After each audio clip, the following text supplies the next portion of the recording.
好，各位同學睇下 DSE Physics 啊，Paper 2E2 Atomic World 2016年嘅第4條啊。Which of the following electron transition between energy levels in a hydrogen atom will emit electromagnetic radiation of the longest wavelength？OK 咁呢個就講咩？以下邊一個嘅 transition 佢會 emit 到嘅嗰個 EM wave 應該係最長嘅 wavelength。OK 最長嘅 wavelength 意思係咩意思啊？wavelength 越長，OK wavelength 越長，咪即係話frequency 越短咯，frequency 越細咯，frequency 越細，咁即係話 energy 就越細咯。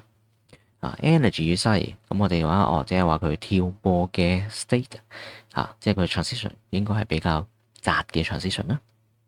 咁邊一個應該係個 transition 會相對地窄啦？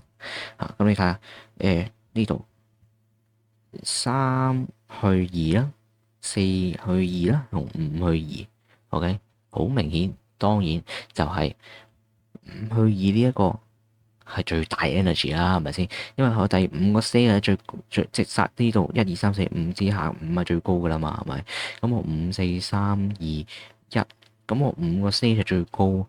5跌落2喎，咁我呢度 release 嘅 energy 咪最大咯。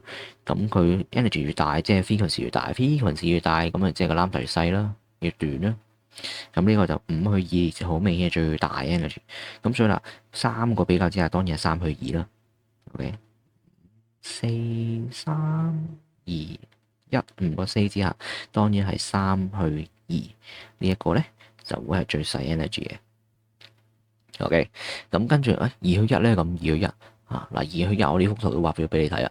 2去1咧，呢個就係雖然佢都係一個 state，即係佢係由第三個去跳落第二個，或者第二個跳落第一個，其實佢跳過咧都係跳一個 state，但係2去1個 state 係好明顯係闊啲嘅。2去1個 state 係闊啲嘅，闊過3去2。OK 嗱，咁就所以咧3去2咧喺呢4個 choice 入邊咧，應該佢就係 release 緊最細 energy 嘅 photon 嚟㗎啦。OK， 最細 energy photon 即係 frequency 最細，即係 lambda 最長啦。OK，咁所以答案就係 boy 啦。